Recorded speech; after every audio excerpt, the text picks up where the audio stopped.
All right, I'm gonna start.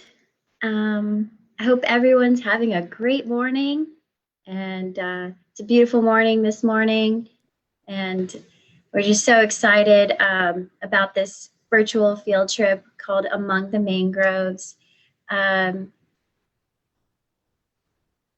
want to thank Nicole and Caity for helping out. This is a collaboration with the Marine Resource Council and City of Melbourne to put on these virtual field trips for students that are still at home or in the class, social distancing in the classroom and can't quite be outside with us, but we'd love to, experience it from the seat of our pants, to say, and just try to come along and enjoy this virtual field trip. They're going to be every month until April, so just 2 more. And I want to hand it over to Nicole, the Director of Education at MRC. Yoo-hoo! She joined the MRC after moving to Florida in 2009. Previously, she obtained her master's in fisheries and mariculture at the Texas A&M University, Corpus Christi.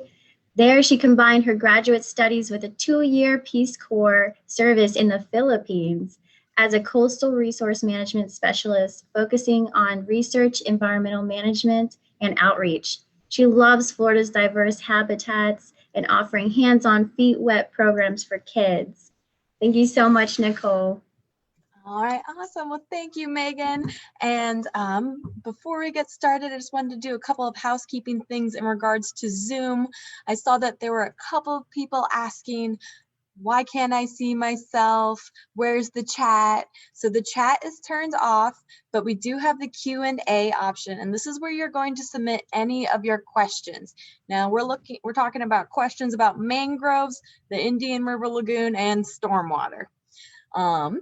If you have any issues with your audio, we are going to be recording this, and it will be up on our website in the coming days, and it will be uploaded to our YouTube channel this afternoon, and we will be emailing all the teachers and registrants this link.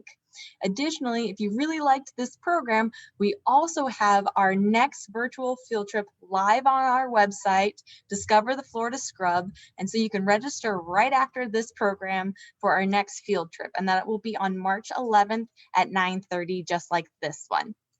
Okay, let's see. And so our YouTube will be the Marine Resources Council, and if you just Google us, you'll be able to find it pretty easy. Okay, you will not have access to your mic or your video this entire time because this is a Zoom webinar, but we just want to say thank you so much again for joining us today. And this will be the presentation Among the Mangroves. And before we turn over to a brief introduction to the Indian River Lagoon and a little bit about mangroves, but I just wanted to introduce you guys to our guest speaker, Caity Savioa, and she is the Director of Science and Restoration at the Marine Resources Council. She's a Florida native from Tampa, where her love for the ocean was inspired by a childhood spent fishing and scuba diving. She has a diverse educational background with a bachelor's in psychology from the University of Florida, a master of professional science from the University of Miami, and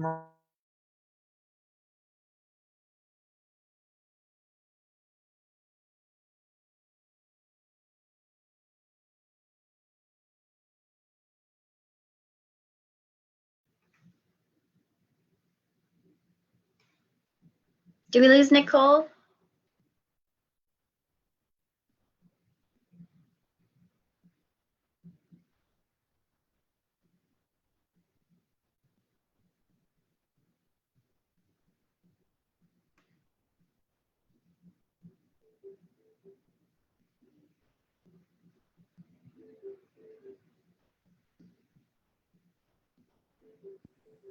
Megan and everybody, Nicole got kicked off for a second, but we've got it, and she'll be back in a second.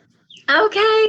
Well, let me just finish introducing Caity over here. Yes, so she went to the University of Miami, and her work experience includes many facets of environmental science, including science diving, mangrove surveys, laboratory processing, and GIS analytics. She loves to learn and explore the outdoors. Right now, she is the Director of Science and Restoration at MRC. So she's our awesome special guest and is going to be going over the importance of mangroves, different types of mangroves, and yeah. So how's it going over there in the nursery this morning? It's good. It's a beautiful day. I'm going in to check on Nicole again. Shh, I'm not. Hold on 1 second. Technical difficulties. Great. So thank you everybody for joining again, and always technical difficulties, so we are figuring it out. Let me see if I can actually.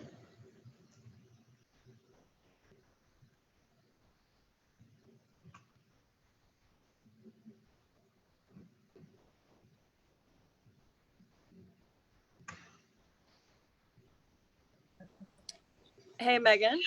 Yeah. I'm sorry, but we're not sure what's going on, and Nicole can't get back in. So we have options. I can just go for it and talk about mangroves in the nursery and walk everybody around outside. Or if you have the presentation and you're fine with doing kind of the IRL intro that Nicole was going to do, feel free to do that. It's up to you. I think we could just do it. Let's go outside and show Okay. them the nursery, and we Sure. can talk about the important. We can even show them the lagoon and talk about, Yeah. you know, All right. where So we are. And I'll just sounds go for good. it. So, hi everybody.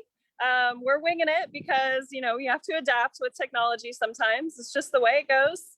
My name is Caity Savioa, and I work here at Marine Resources Council, which is where I'm at right now. I'm going to flip you around so you can see the nursery where we manage mangroves.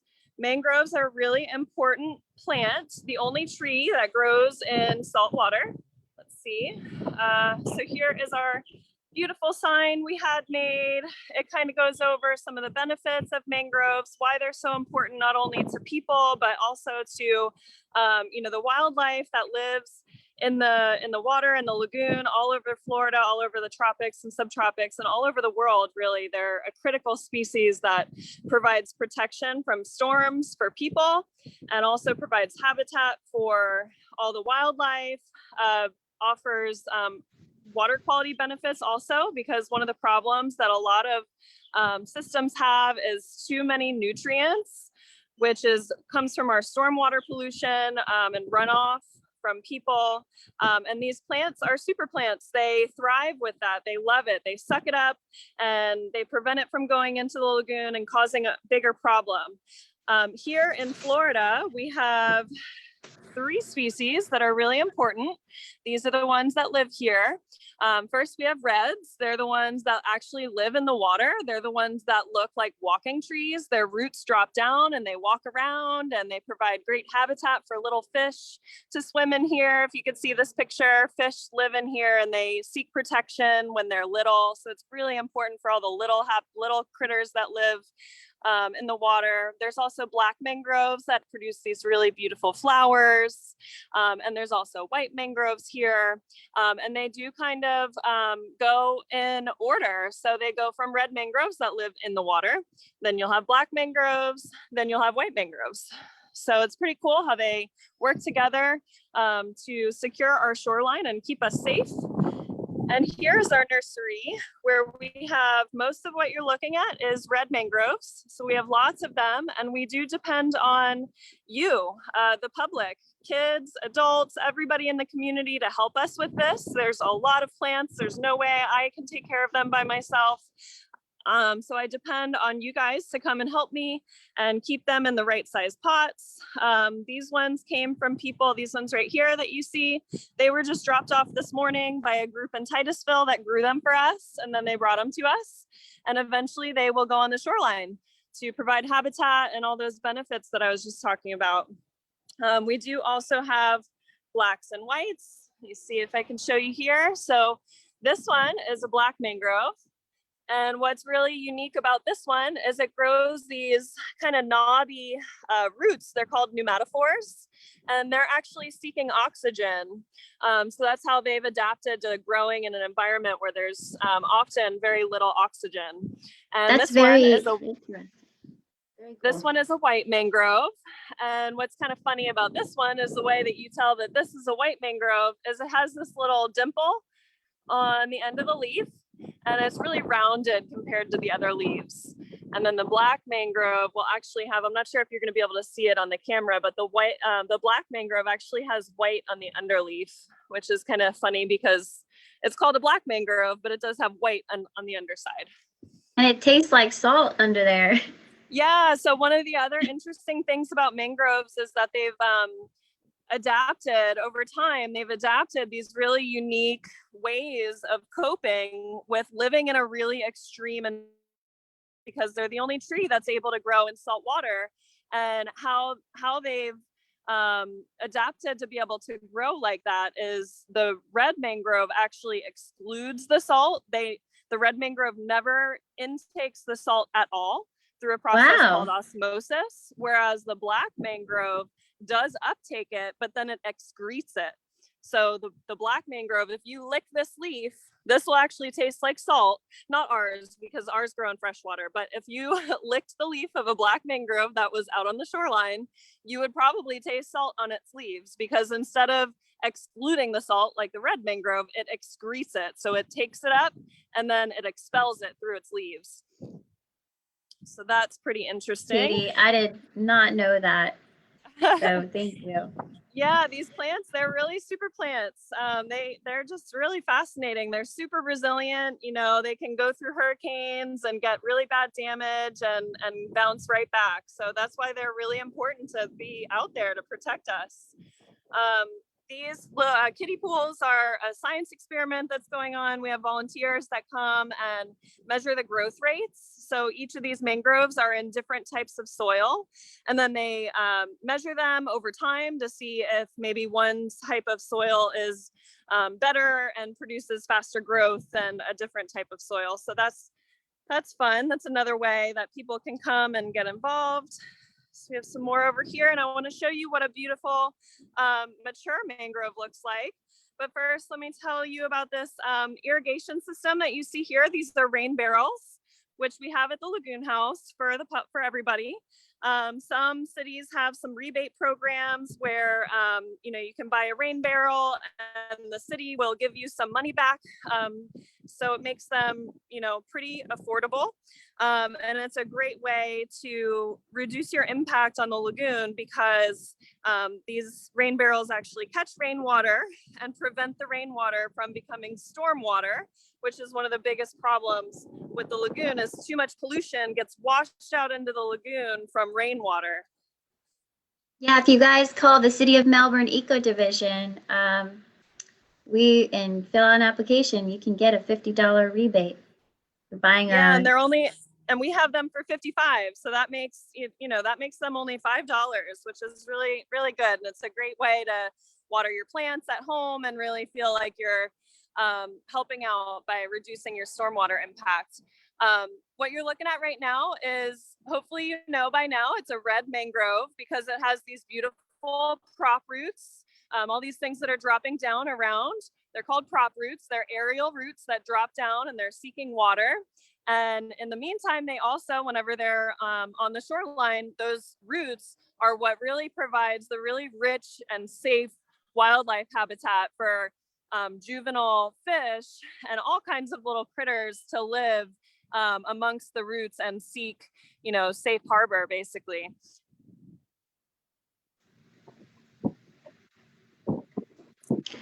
So should I do our first poll question? Sure. I think it's time for me to walk down to the shoreline so you guys can see plants that are actually in the ground. So yeah, Megan, if you want to go ahead and go over some questions, I think that would be good. Let's see how much you guys have learned so far. Our first poll question is, what are the 3 types of mangroves found in Florida? Oh, a lot of you have been paying attention. Yay. Very good. We've got 55 who have voted, 55%, 60%.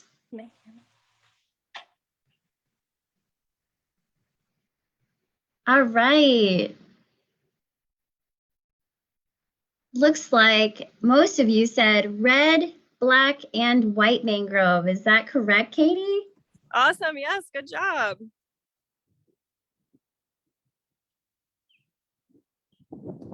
Great job, you guys. 81%. That's great.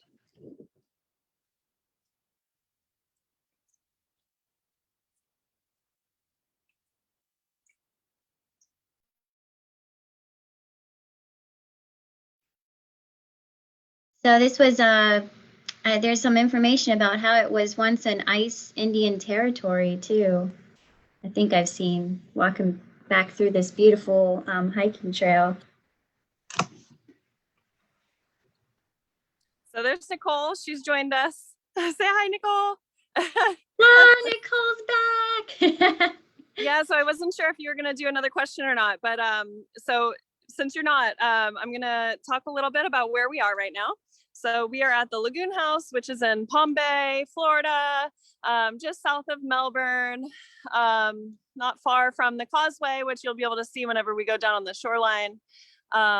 So this is where our office is. This is where our nursery is. We also have a location in Vero Beach, and we are on a really high, steep bluff. This is, I think that Megan was just talking about the ice Indian population that used to live here. So we have a freshwater natural spring on the other side of the Lagoon House, and it's really a high point of elevation. So it was a nice, safe place for people, for the ice Indian population to live. There's also evidence here of a midden, which is a midden is the name for like basically a mound where the Indian population would put all of their waste, which was usually mostly like shell and pottery. So on the other side of the building where I just was, over by the mangrove nursery, it's pretty elevated land over here, and that's actually where we've found evidence of that ice population. Very cool. Shell bound. Yes, and a midden, so it's basically a shell mound. Very cool. All right. Oh, awesome. Nicole's saying that the shoreline looks really nice down there. So we are going to go ahead and flip you around again and show you what I meant about the bluff. So bluff is basically a name for like a really steep, area above the shoreline. And you'll see when we go down here. You always think Florida's flat, but there are some really so you can see how steep it is down there. Beautiful. So let's go down. I'll show you some restoration projects that we have going on down here. Restoration is basically, where we try to restore nature's benefits. A lot of what we've done in the last 50 to 100 years has been pretty harmful to the environment, and we didn't really know what we were doing, and we've learned a lot. So now we are trying to work on kind of reversing some of those damages. So what you're seeing right now is oyster restoration, and you can see where the land actually goes out. Let me fix this. There we go. So you can see where the land actually juts out here. This is an example of what's called accretion, which is the opposite of erosion. Erosion is when the land goes away, which is a problem for us, right? And a lot of coastal places like Melbourne and all over Florida have a really bad problem with erosion. So a lot of what restoration is trying to do is to protect the shoreline and make sure that it doesn't disappear from us. So these they're called oyster prisms. That's these things. They were developed by the University of Florida and shared with us to test, because they've never been tested in the Indian River Lagoon before. They've only been tested in Cedar Key, which is on the west coast of Florida. So University of Florida put them out here so we could test them and see if they hold up. They do have oyster shells in them. And we're testing them to see if they will get oysters. And so far, they are getting oysters, which is great. And they're, creating this land called accretion. It's also a really good thing. And we do have some oysters growing on them. You can see. Wow, baby oysters! Oh, that's amazing.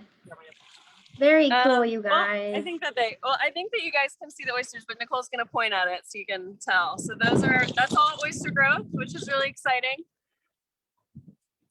And now I will show you what a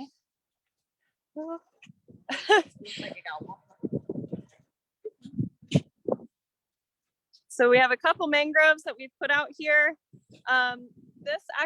This whole shoreline, it's kind of hard to get the whole thing because it is a steep bluff and it's a lot of land. But if you can see all this land here was wiped out by a hurricane in the early 2000s. And we created what's called a living shoreline, which is basically instead of putting like a cement wall, which you see a lot of, that's called a seawall. Instead of doing that, we did what's called a terraced living shoreline.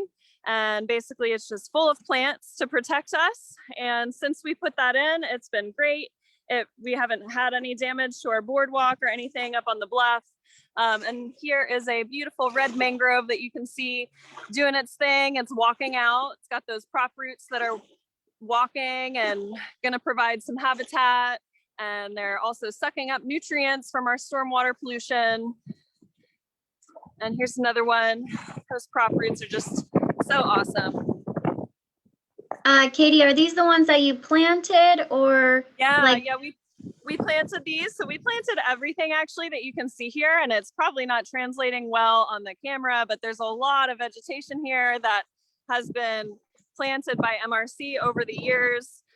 These ones are the most recent plantings. I believe these were planted in 2017. Wow. And they were planted using the Brevard County, where we are, has a half-cent sales tax that was passed a few years ago, and that funds some restoration work and specifically living shorelines, which is oysters and mangroves and spartina.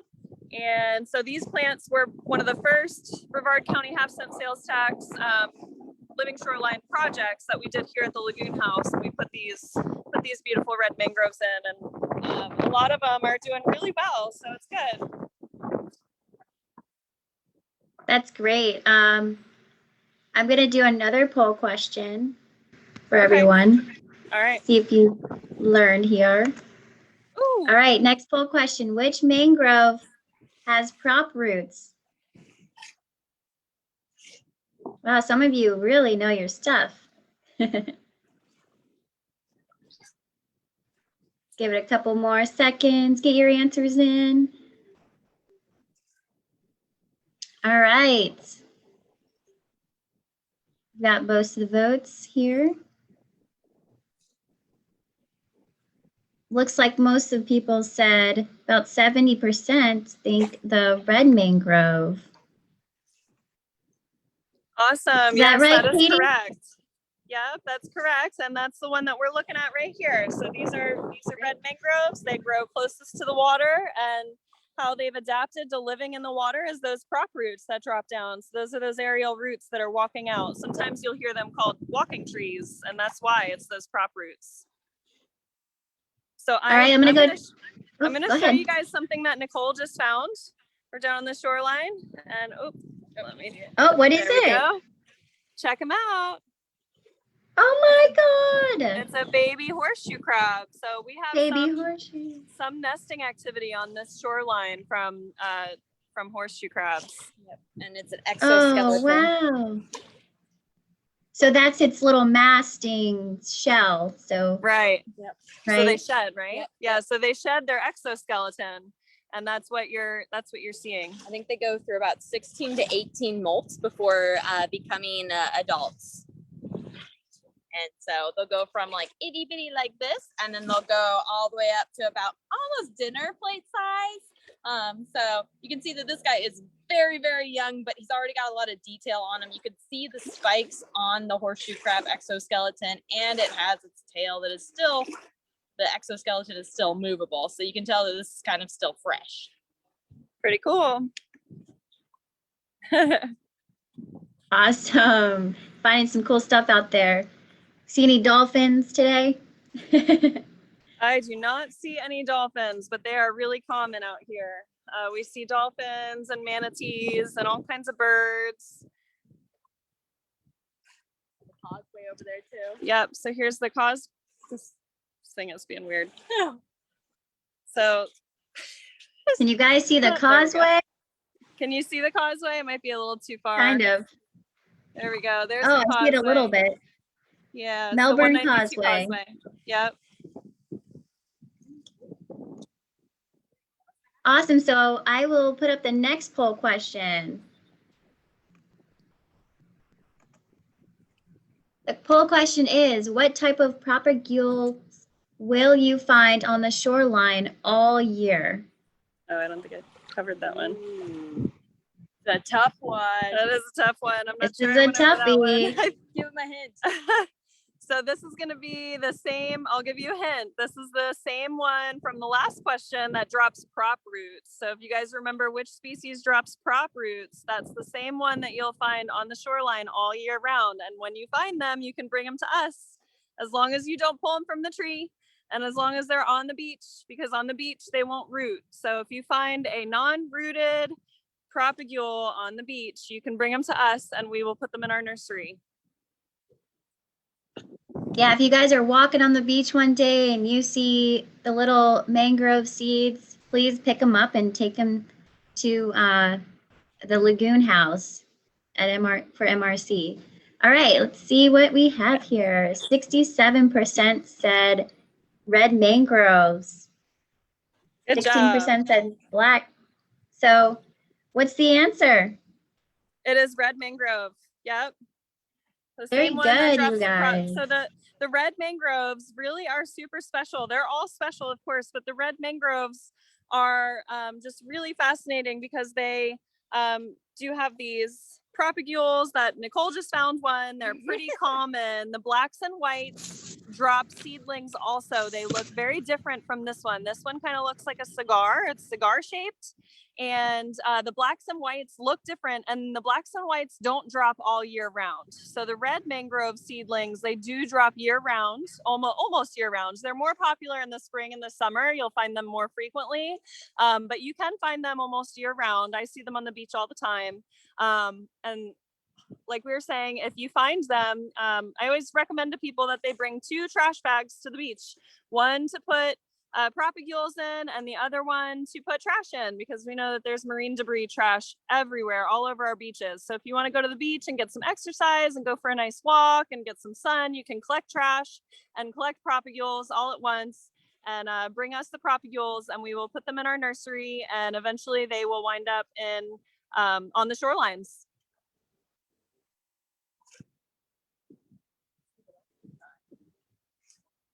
Yeah, so Megan, I do think that I don't know how we're doing on time. I could walk for a little bit if you want, or we could go to Q&A. Yeah, sure. We have a couple questions. Some people are wondering if mangroves are common. That's a good question. So they exist. Sorry, I'm having problems with my selfie stick. Okay, I got it under control. So mangroves, it depends on where in the world you're talking about, of course. All over the world, they are all over the world in subtropical areas and tropical areas. So they're pretty plentiful in that they exist all over the globe, but in every area of the earth, they have different struggles. Locally here, we have quite a bit of mangroves, but the problem is that a lot of the mangroves that we have are what's called impounded. Impounded is when basically the flow is cut off in order to control mosquitoes. So when you do that, a lot of the wildlife benefits go away. But we have, in the state of Florida, we have reduced our mangrove population a lot. So while they should be pretty common, unfortunately, we've destroyed a lot of them to build houses and to build stuff and to create seawalls, which now we know, are worse than if we had just left the mangroves, because mangroves actually, are better. They provide better protection and more wildlife benefits. So I guess the answer is it kind of depends. They are common, but we have, kind of removed a lot of them. So we're trying to get them back. Awesome. Yeah, which we can do with everyone's help too. Someone else asked, how tall is the tallest mangrove tree? Do you know? Oh, good question. Again, I think each species I guess how tall grows can to they a get? different. I think each species grows to a different height, but they can be pretty tall. I know that in our nursery, we have ones that are pushing 20 feet in our greenhouse. And I know out in the wild, on the shorelines, they can grow up to about 30 feet. And it just it depends on a lot of things, what the site is like, what kind of conditions they're in. And so, they can possibly grow up to 30 feet, but sometimes, if they're on people's property, a lot of times they trim them to maintain their views so they can see the water, which, they are a protected species by the state. And there are some rules about trimming, but if you are in a certain range, it's okay to trim them. But sometimes you do need like a licensed professional to trim them for you if they get over 10 feet tall. So they can get pretty tall. They're pretty big trees. Someone's asking how to, oh, go ahead. Nicole has her hand out. She's got some more goodies she just found. Yay. So we have what do we have? red mangrove propagule. We have a kind of like a. It's a black seedling, but it's a little past its prime. And then those ones are whites. So you can see how different they are. So those are all mangrove propagules, but they're each from a different species. So you have red here, black, and white. So they're all very different looking. Very cool, you guys. Someone's asking. We have any other questions? Someone's asking how long does it take for the mangrove to grow? I guess from propagule to. Yeah, that's a maybe good question show that too. little tree that you planted about 6 years ago. Yeah, so the one that we planted in 2017 is here, and when we put it in, it was about 3 feet tall, and now I'd say it's about 4 or 5 feet tall. So they are relatively slow growing plants. In our nursery, I'd say that they grow about a foot a year. So we don't like to put them out on the shoreline until they're about 3 years old. At that point, they're about 3 feet tall. So it's about a foot a year. So 3 feet is about a 3-year-old plant. And that's usually the minimum that I would recommend for a plant to be put out on the shoreline. And the reason is when they're really small, they're really susceptible to being washed out.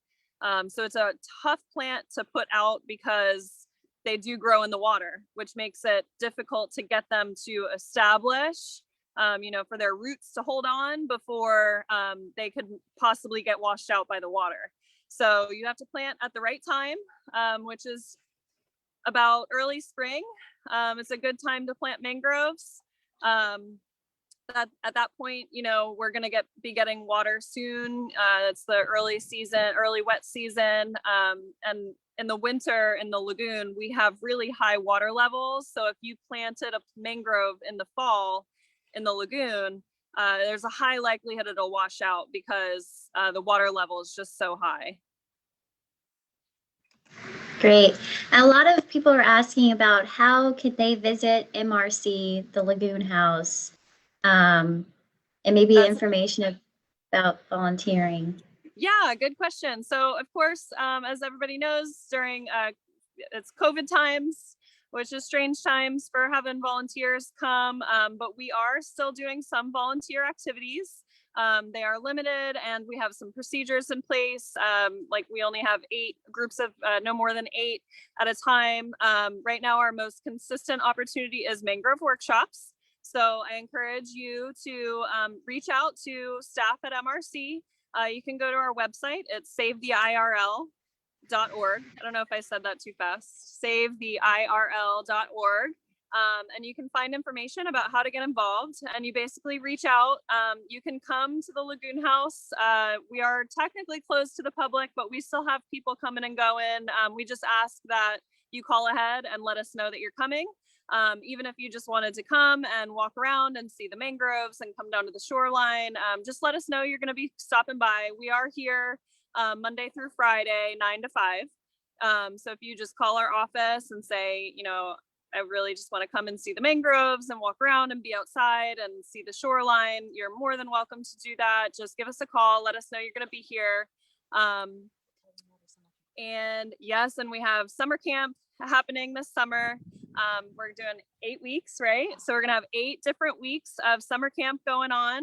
That's going to be a really fun opportunity to come here, get outside, learn a lot about the lagoon, learn about mangroves, even go out on the water. And animals, yeah, all kind. I mean, Nicole just she does it all. She jam packs it, so it's gonna be a really fun summer camp. So definitely encourage you guys to reach out about that too. But we do the mangrove workshops I was talking about. They're on the first Saturday of every month, so that's our most consistent monthly workshop, and we do cap them at eight people. So if you want to come, just let us know and we'll put you on the list, and you can come and get your hands dirty. A lot of times we're up potting and organizing and weeding and doing all the nitty gritty stuff that is necessary to keep these plants happy. Awesome. A lot of people are asking, are the mangroves edible? Can you eat the leaves? Are the mangroves edible? No. And I think that might be because we joked about licking the leaves. Yeah. I mean, you can lick the back of the black mangrove, but yeah, they're not. I wouldn't ingest them. I don't know if they would be harmful if you ate them, but I wouldn't recommend it. I've never done it. But I do know some people like to point out that you can lick the leaves and taste the salt, which is kind of interesting, especially if you know that fun fact about how some of the mangroves never take up the salt at all. They've figured out how to exclude the salt, and then other mangroves do uptake the salt, and they actually excrete the salt through their tissues, like through their leaf tissue. So that's pretty fun. So you could maybe lick the leaf just for fun, but I wouldn't eat it. Yeah, good point. Nicole just said that some people do make honey out of mangroves too. I think I just saw a dolphin, not sure. Ooh. Is it off? I'm gonna, oh, yep, we have dolphins. I'm gonna turn you around and see if I can get you on. All right, so he was right out here. There he is. So he's There's a dolphin. Woohoo! Do you see this little spike sitting out of the water right here? He was just past it, so he's gonna be probably over here.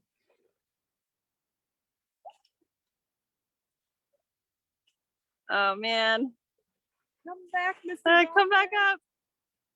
Can you guys talk about what kind of animals like to eat the mangroves? What kind of animals like to eat the mangroves? I have seen manatees eat the leaves. I guess manatees could be possible. And I'm sorry, I really was hoping you could see that dolphin, but I think he's too far now for that to happen.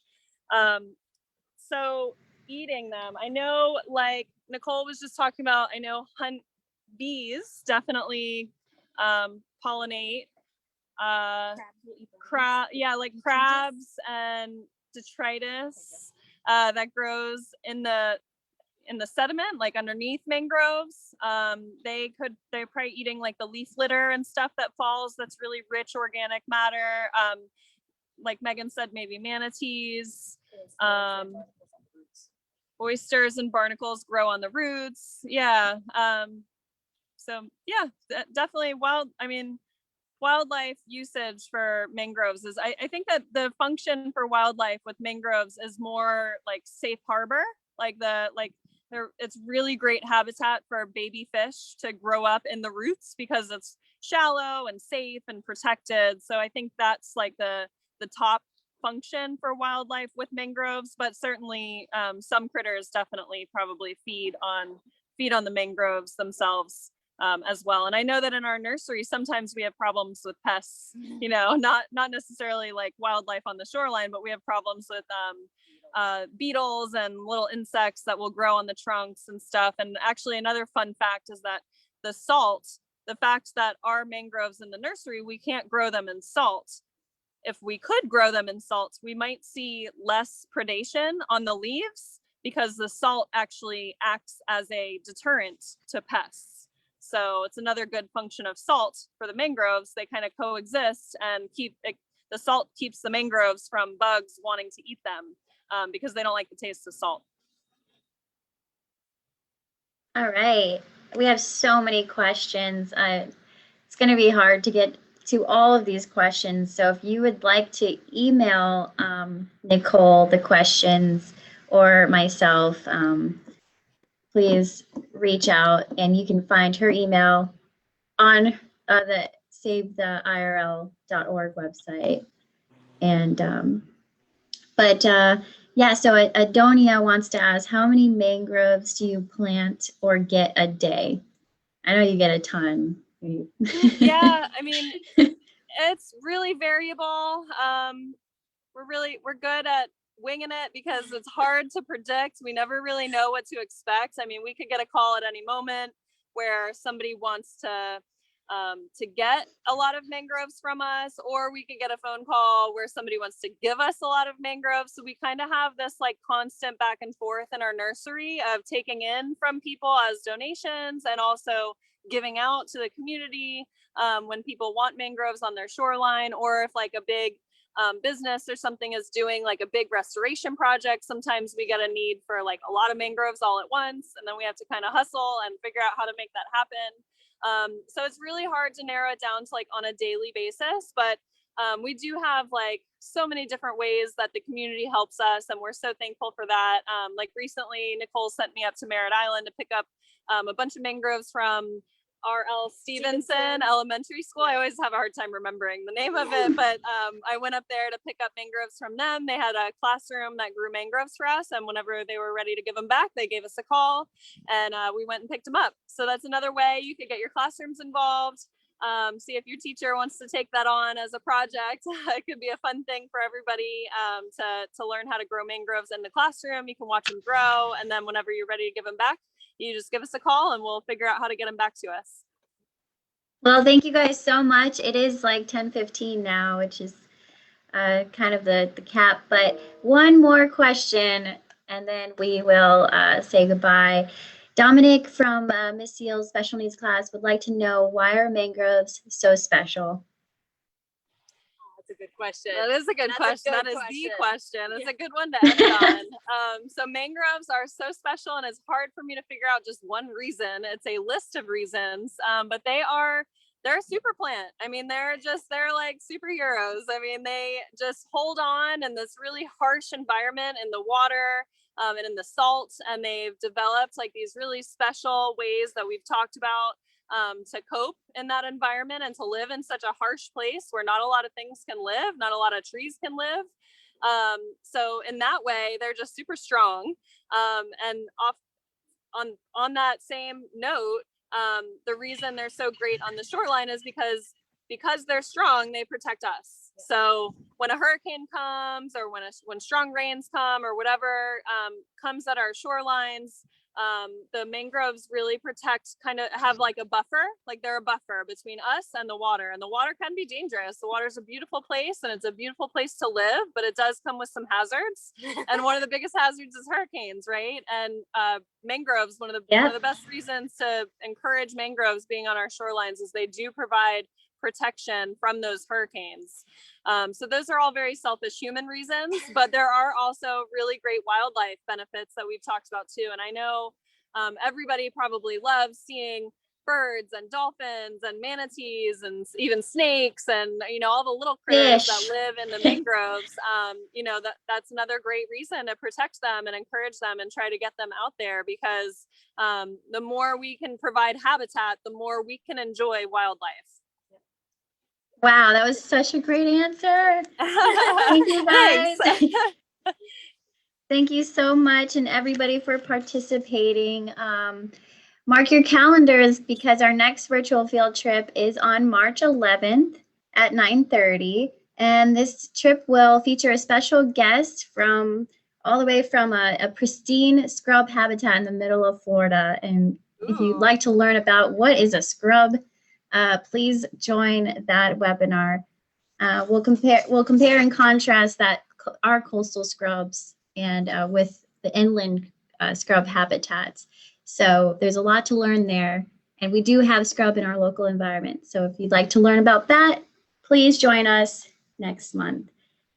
Thank you so much, Thank you so Katie and much, Nicole. Megan. Thanks for organizing this. Yeah, thank you, Megan. And the presentation was live on Zoom or live on Facebook, so we can still actually share the recorded link with teachers in case anybody had to jump off early. Sorry for the technical difficulties.